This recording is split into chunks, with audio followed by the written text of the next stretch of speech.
Welcome to Ultimate Pooch Parent Brushing and Combing episode. I'm Vanessa and let me show you how brushing and combing at home can be a fun and happy experience for both you and your pet.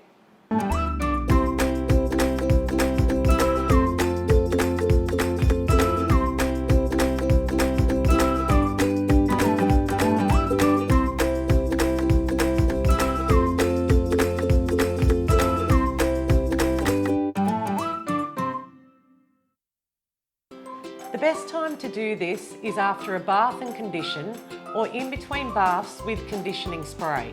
We will show you different brushes, combs and methods to help you maintain your pet's coat in between professional grooming sessions. Brushing your dog is such an important part of your pet's health that is often overlooked. Every pet, regardless of length of coat, should be brushed. Brushing your pet stimulates hair growth, massages the skin, encourages natural oils to help with a glossy coat. It stimulates blood flow, prevents allergies and skin disorders, brings a beautiful connection between you and your pet, but most of all, it prevents matting and tangles. As professional groomers, pet parents tell us, although they have been brushing their dog every day, unfortunately, without the knowledge of correct brushing and combing, they've only been brushing the top of the coat and not to the skin.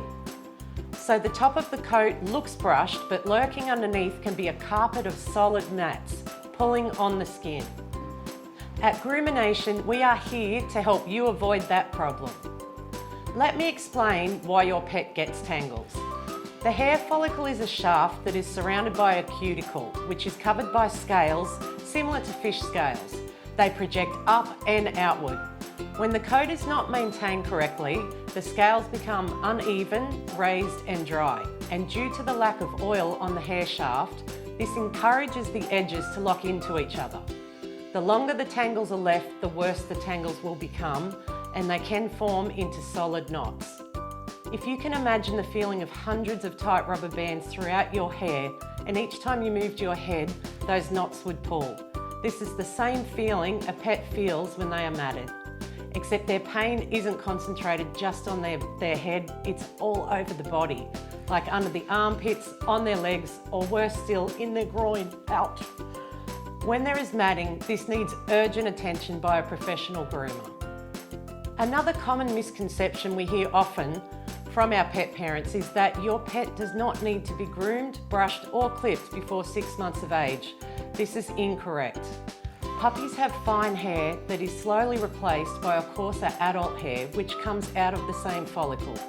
As the new harder hair emerges, the hair becomes entangled with the soft puppy coat, and this is why it's so important for a brushing and grooming routine at an early age to prevent matting. Even if your pet has a short coat, you still need a regular grooming routine at home. This ensures great skin flora also. Puppies are just like children who need their hair brushed regularly, and the importance of a good grooming routine at a young age is imperative. Persistence and patience is key when you're teaching your puppy brushing and combing habits. Don't allow your pet to mouth or bite your grooming equipment, and always reward your pet for good behaviour. Puppies will protest and resist just like little people can, but perseverance and patience will pay off. Make it a happy event beginning with short grooming sessions, progressing into longer sessions, and always take advantage of that golden window of opportunity when your puppy finally sits still for 30 seconds. You go for it and brush as much as you can. Long term, with regular grooming at home, in between your professional grooming sessions, this will save you money by avoiding unnecessary costs for matted grooming and vet bills for skin disorders. And you know what? Sometimes life does get hectic and you may find that you're spreading yourself thin and you just don't have the time for a regular brushing and combing routine for your pet. And that's okay. All you need to do is pick up the phone and call your groomer to book a more regular grooming schedule and let us do the maintenance. The more popular comb amongst groomers is a combination of two types of teeth, with a section of the comb that has closely spaced teeth and the other section of the comb, the teeth are spaced apart. Using the wider part of the comb to begin your comb through, and then using the finer side of the comb to remove any smaller knots. Combing is essential after you have thoroughly brushed your pet first. The most popular of the brushes is the slicker. The slicker brush has a large number of small curved wire pins set in a rubber pad with a handle.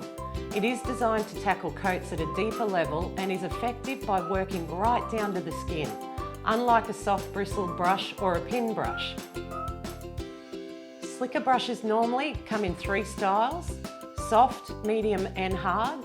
It's best to try a pressure test on your own skin just to gauge how much pressure you should be applying to your pet's coat. Hold your forearm out and stroke the brush up or down your arm. This will help you know how much pressure you need to apply to your pet's coat. Pets with a thicker coat may need a little more pressure applied. Spritz your pet with a detangler or conditioning spray to help the slicker brush glide through the coat. Start on the back or the bottom of your dog's foot and work your way up the leg into the body and moving forward to the head. And don't forget the tail. For curly coated breeds like poodles and Bichons, I like to brush the coat backwards against the grain of the coat. This helps to straighten the coat from the skin out. For longer drop-coated breeds like Shih Tzus or Maltese, you can brush with the grain using the line brushing method. If your dog's coat is longer, you start brushing on the outer edge of the coat and you work your way towards the skin. Use the motion of pat and pull. You pat the coat with the brush and then pull out and away from the skin with each stroke in a sweeping motion. Be sure to keep moving and not brush in the one spot too many times, as this can abrade the dog's skin. I love to use the line brushing technique. It's a very systematic way to effectively work the coat from head to toe. Keep watching for a demonstration on line brushing. To brush the tail, part the hair and use your hand behind the coat and run the brush through the hair. The tail can be a very sensitive area, but it's also a high matting area.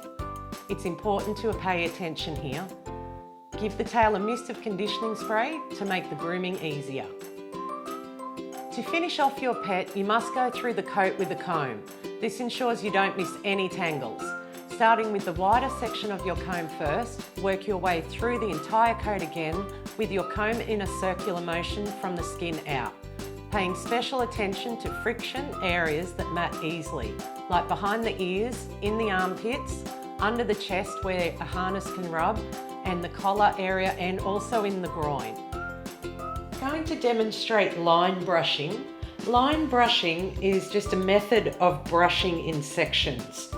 So you literally follow a line and you brush, and then you part the hair approximately 1 to 2 finger lengths apart, and then you brush through. It's a really excellent way to be thorough with your brushing.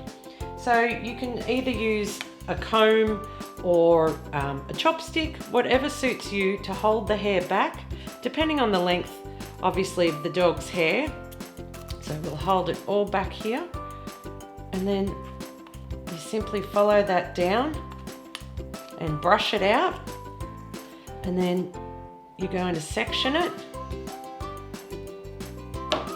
and then brush again. Now, it's such a thorough, fantastic way to get through a coat that's extra long.